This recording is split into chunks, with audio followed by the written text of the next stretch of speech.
I'm 34 years old and my name is Mia Carter. I've learned the hard way that strangers don't always hurt people the most. People who are meant to love you the most give them to you. My dad, Daniel Carter, was the type of person who, for 42 years, he built his reputation on toughness, honor, and pride.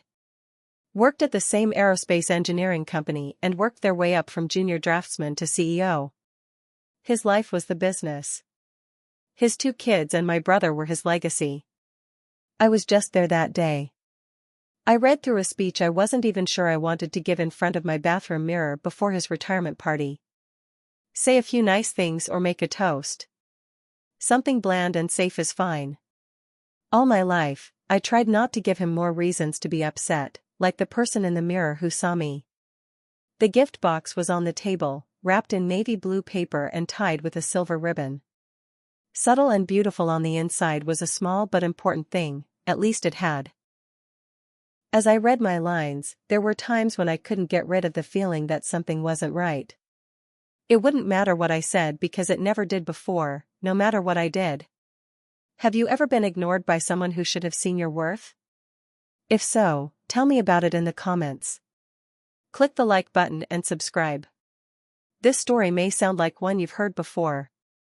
Maybe it will help you see things differently too. When I was growing up in Austin, Texas, the Carter house was clean. Our family was very traditional and suffocating. We weren't poor, but love was scarce and expensive for my boys Matthew and Josh. We're classic all-American boys, football mechanics, Boy Scouts on their way to the military. Their father loved them and thought they could do no wrong. But I was quiet. I sneaked science magazines into my room because I was interested in and obsessed with space and stars. Like other girls who stole fashion magazines, I put together a model rocket out of junk when I was 11. Launched, my mom cheered, and my dad asked if I stole the parts. One learned. He knew early on that I wasn't right for him, but he never said it directly because he didn't have to. He told people about my brothers at dinner parties. Hi, my name is Matt, and I was just promoted to captain, and Josh is now in charge of our advanced testing team. He would smile and look at me, then say, and that's it.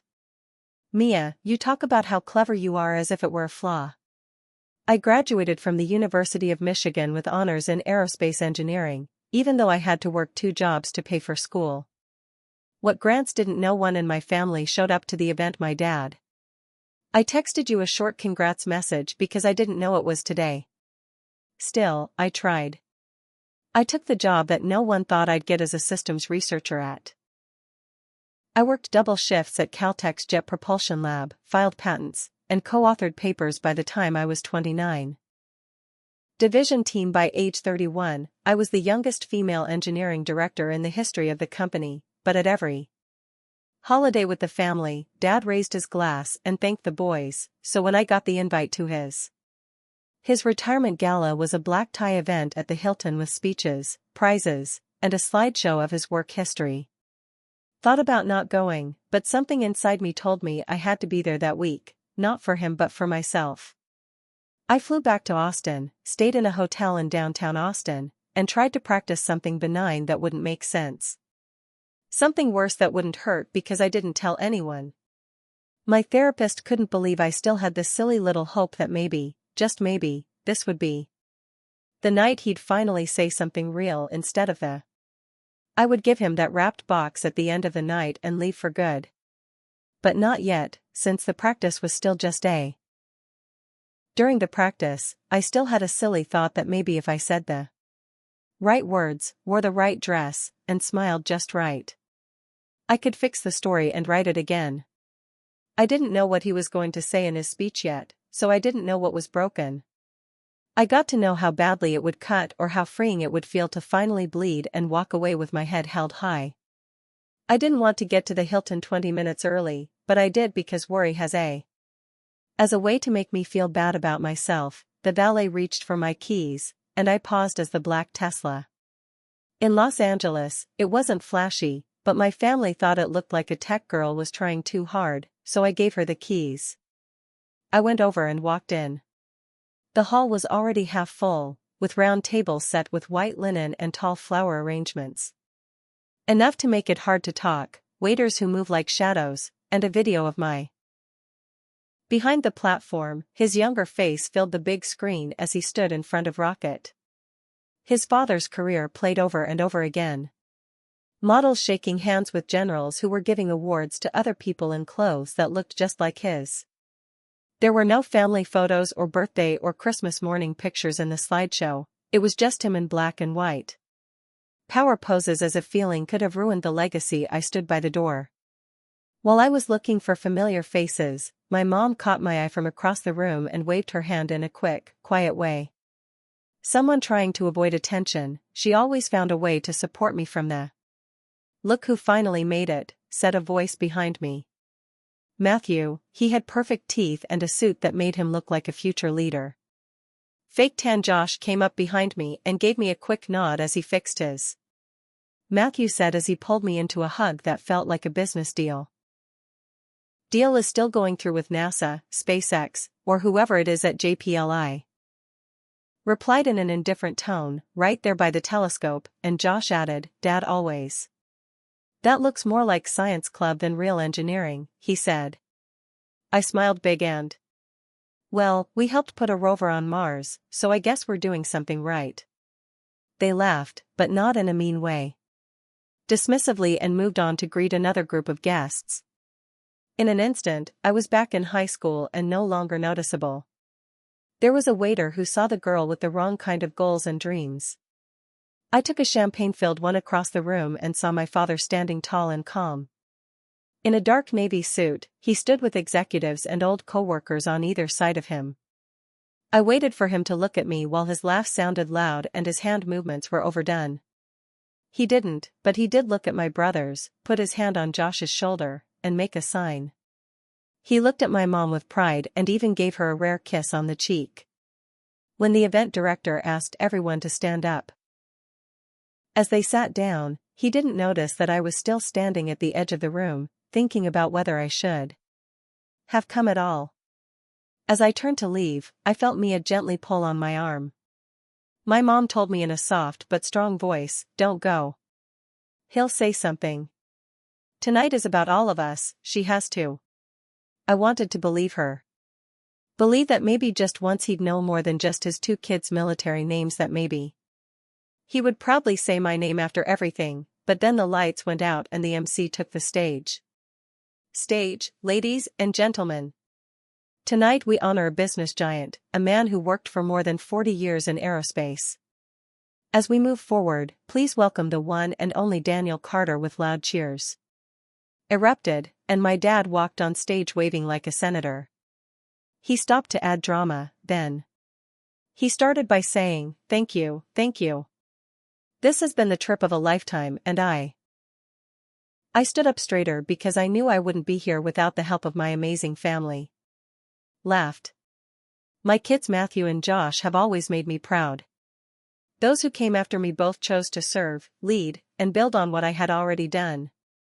Thanks to them, the Carter name is carried with strength and respect. People stood up and clapped, and then his voice became almost soft. It's okay that not every kid has what it takes. Nobody does. He didn't say my name because he didn't have to, because they were all the same. The words hit me so hard that I could feel the blood drain from my face. Only being shamed in public can heal my daughter. She never had what it took. That's what everyone heard, or at least what they thought they heard, and when. The laugh was soft and polite, but it was so sharp that it cut deeper than any quiet ever. Could I stand it? Everyone looked at me. I slowly walked up to the stage, but not to the small navy-wrapped box in both hands. My voice didn't shake as I said, from your biggest fan. Failure, I told him gently as I gave him the gift. Enjoy your retirement. And I backed up. Clicking across smooth marble, not a single part of me was in a hurry or running. I didn't look back and didn't drive home right away after leaving the hall. Instead, I parked in a quiet area. In a hotel parking corner, engine off, hands frozen on the wheel. My chest felt tight, but not from fear. Instead, I felt something slower. Colder, like being outside in a snowstorm you've known about for years but have only now chosen to walk in. Into the passenger seat of my car, my evening clutch buzzed with a text from my mom. From Sophia, my best college friend who asked me not to go to the retirement party in the first place. Then another one. I didn't know what was in that box, it was from Josh. I didn't even open the texts because I knew what was happening in that ballroom. One I had left behind and the one I still hadn't fully left behind. I was sure my dad wouldn't open the box right away, especially not in front of everyone. He was too calm for that. Worried about looks, but curiosity would win in the end because if theirs. Not being in charge was the one thing Daniel Carter hated more than being weak. It would only take him 10 minutes. The box was small, and there was one framed picture of him that he had probably forgotten about, a print I had saved in a. I've had this worn-out folder at the bottom of my closet for more than 20 years. It held a picture of the two of us from when I was 12. I built a model of the International Space Station for a neighborhood science fair. Stationed from beer cans and wire, he didn't want to come home with his mom. I remember how stiff he looked in the crowd with his arms crossed and eyes closed. It looked like a waste of time to scan the room, but something had changed that day. Because I won first place in the whole district for 5 minutes. He looked proud that someone had caught the picture at just the right time.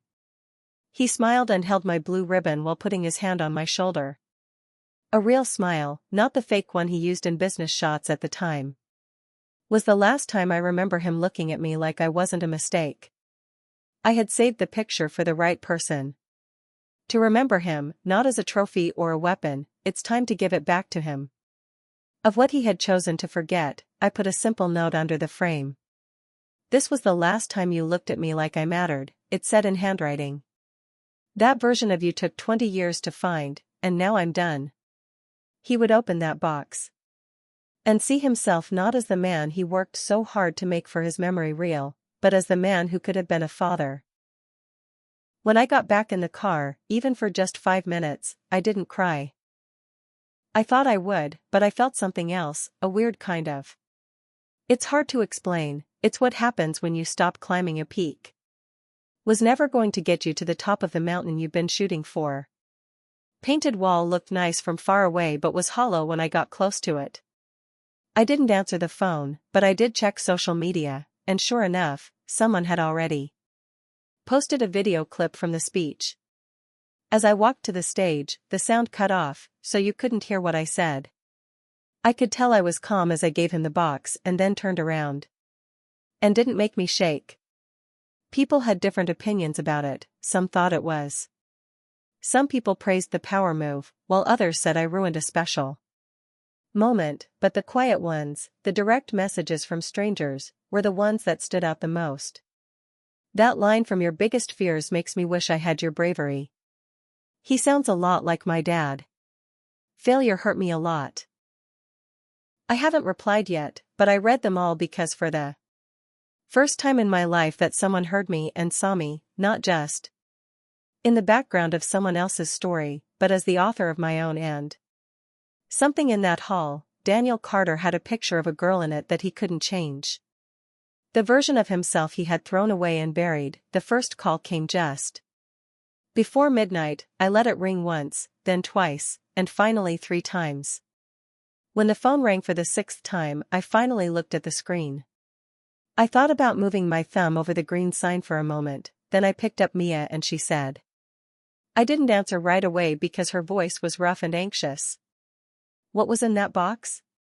Voices in the background were muffled and angry. My dad's voice was low and sharp, cutting through the air like a blade. You already know this, I said in a low voice. It was the only image I had of him. She didn't say anything at first because she was proud of me, but then you caught him off guard, and I almost passed out. No, Mom, she said, he's been tricking me for 30 years. There was a long pause, and then she spoke. Mia, he didn't mean to hurt you, he just doesn't know how to show it.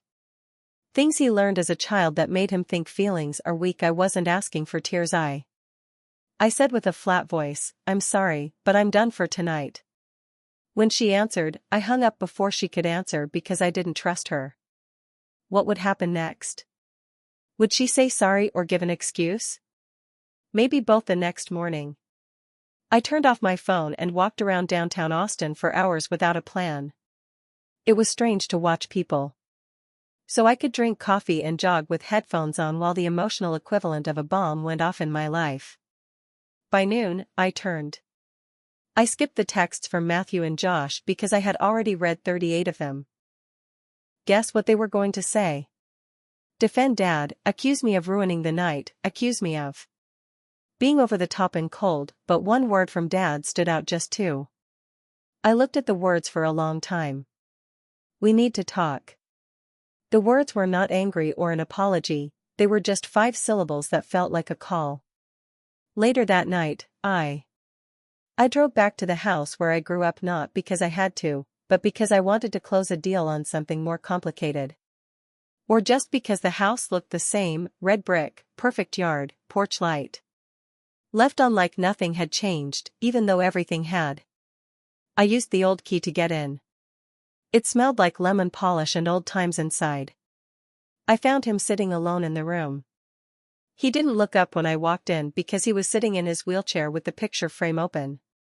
After a minute of quiet, he looked away and said, I don't remember. I said, of course you don't.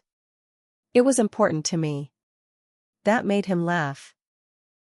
He put the picture on the coffee table without making a sound.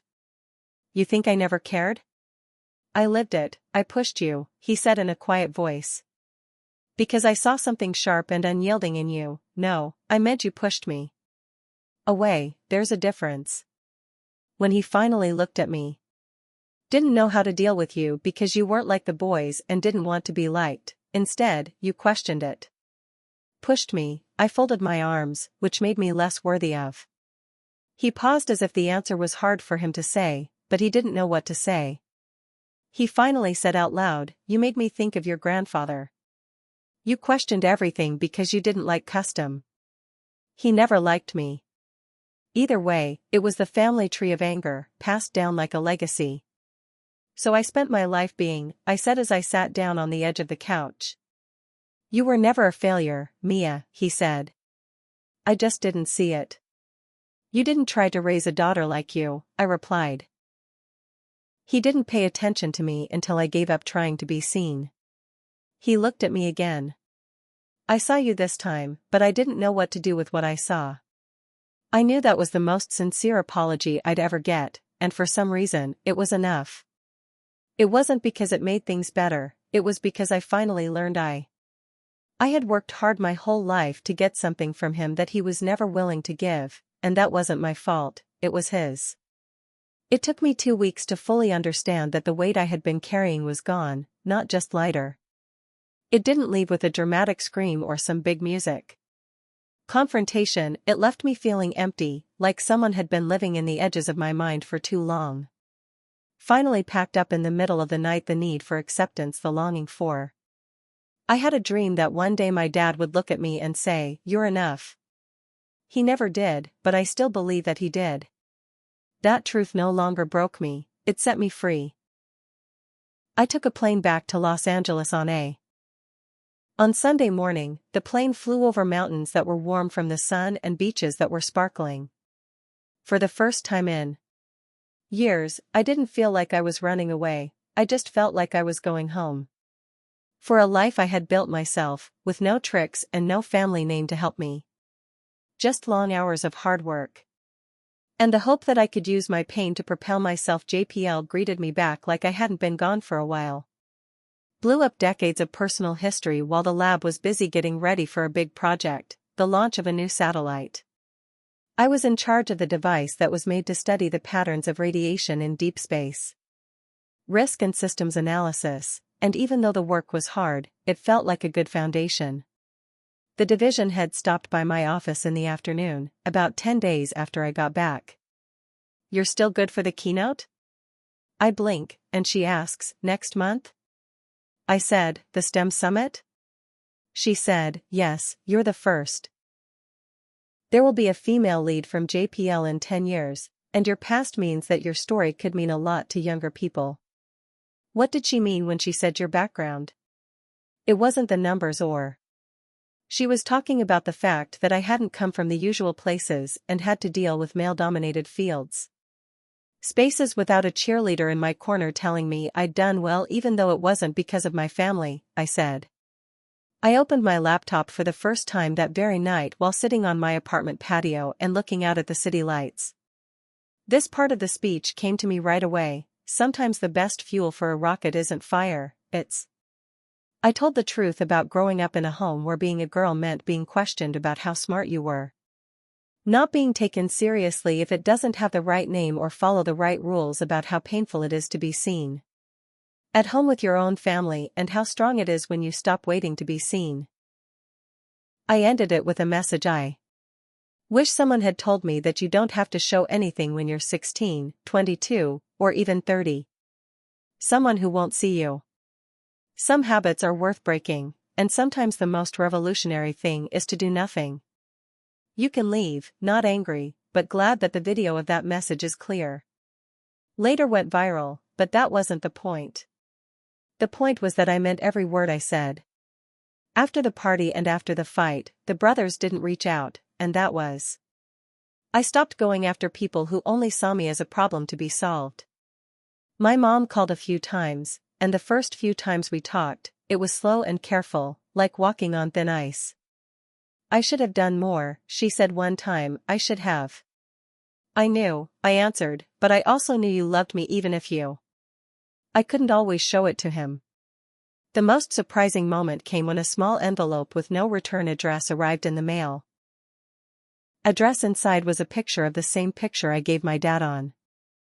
On the back, there was a note written by hand in his signature block letters. I didn't forget this day, I just tried to, but I was scared by how much I loved the person you were back then. More than I gave. I'm sorry, no name, no warm.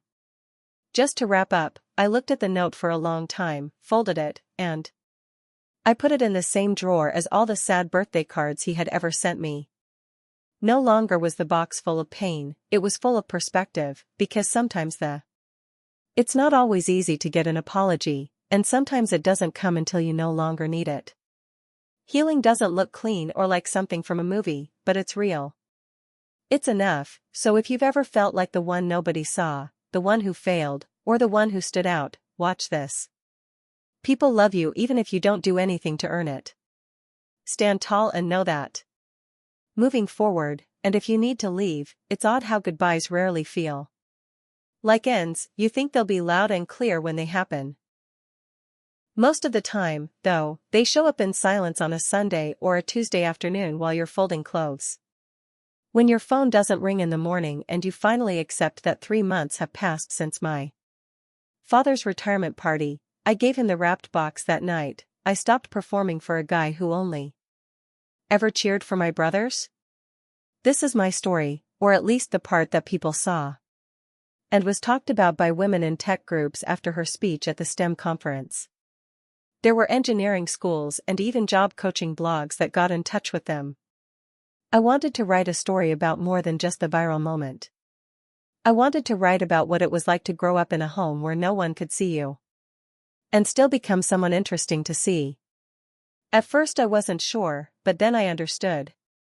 No longer was this just my story, it was the story of every girl in the back of the room. Every girl who was told she was too emotional, too hard, or not enough got attention from her brother. I said yes to the story because it was about a woman who worked twice as hard for half the credit and still showed up the next day. The failure who made it began with a scene from my retirement party. I got up, gave my dad a box, and left without saying a word. But what was more important was what happened after the work, the strength, the choice to find my own worth. One phrase stood out to me more than the rest. Mia Carter didn't burn bridges, she just stopped building them, it said on the other. That line stuck with me because for years I thought setting limits meant it made me cold to walk away from what my family expected of me, or selfish, but now I know that limits are not walls, they're doors. What to let in and what to leave out is shown. Not long after the story came out, I got a message from a name. At first, I didn't recognize Elena Carter as my cousin and the daughter of my dad's sister. Since we hadn't talked in years and barely knew each other, her message said, I read. Your story made me cry. You probably don't know this, but my dad treated me well. Like, they always said that boys were the future and girls were just for looks.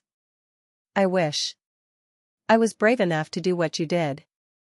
Thanks for showing me that I could change the story.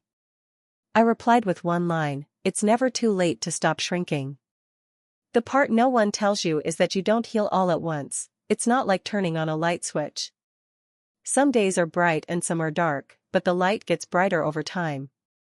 Still hadn't talked to my dad since his note, the one he sent without me knowing and with the picture I gave him. It hadn't asked to meet, but in a broken way, it had said I love you. See it now. And to be honest, that was enough for me. I wasn't waiting for him to say the right things to make me feel good about myself anymore. I had learned how to speak for myself. I told myself, I love who I've become. I love the girl who kept showing. Cheered for the woman who stopped asking to be picked and started picking herself. When I went to Austin the next time, it wasn't to see my parents, it was for a panel at the local college girls in engineering who are the first in their families to go to college. I told them the truth, dreamers with scraped knees and sharp minds. That your last name can be your biggest problem, that showing people wrong isn't nearly as powerful as proof that you are right and that you are never a failure for being you, no matter where you start or who ignores you. You are only a loser if you stop taking care of yourself afterward, eh? How did you know when it was time to stop trying to win his heart? Asked a girl no more than 19 years old. I smiled and said, I didn't. I just woke up one day and realized I already had mine.